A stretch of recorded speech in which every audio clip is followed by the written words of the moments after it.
Today, Canada, the United States, and the European Union announced that Vladimir Putin will face personal sanctions. But how massive palace on the Black Sea that is obviously being built for Mr. Putin. The property includes extensive gardens and vineyards, and even a private indoor hockey arena that is being installed below a helicopter pad. Putin insisted that the palace did not belong to him. But the documentary traced how the money to build it came from many close Putin friends and associates who have become wildly rich in recent years.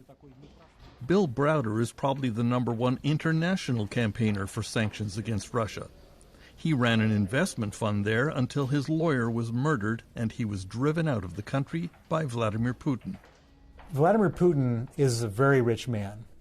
I estimate that he's worth north of $200 billion.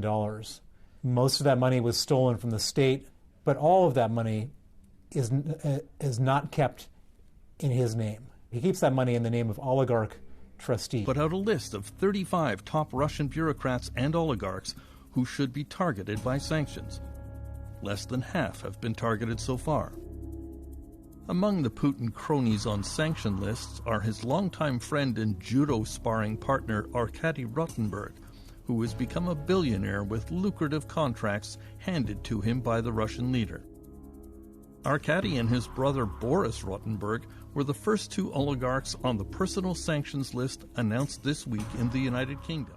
Of billionaire Russian oligarchs who have mansions in the UK, along with villas and giant yachts in the south of France. Banks, you take the assets that they've bought all over the world, you take their villas, you take their yachts, you take absolutely everything that's in our jurisdictions, and you keep them from coming here. And that's how and that can be done through sanctions.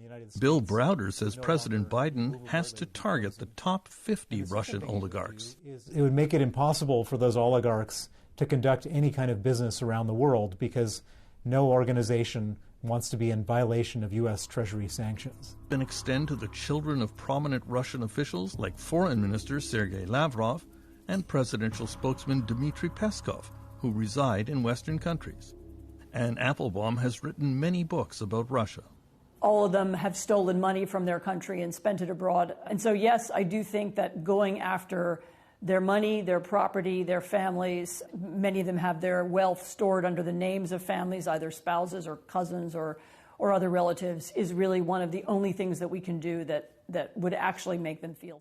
Then there is the debate over what is called the mother of all sanctions.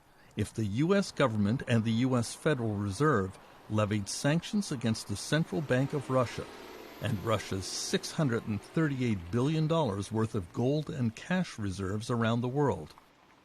Such a move would likely cause the collapse of the Russian banking system, but the fallout might spread to Europe and elsewhere as well. Question: the NATO countries are in elaborate negotiations about how to punish Russia with minimal damage to their own economies.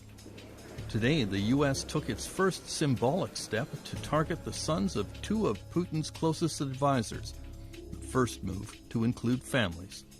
Terence McKenna, CBC News, Toronto.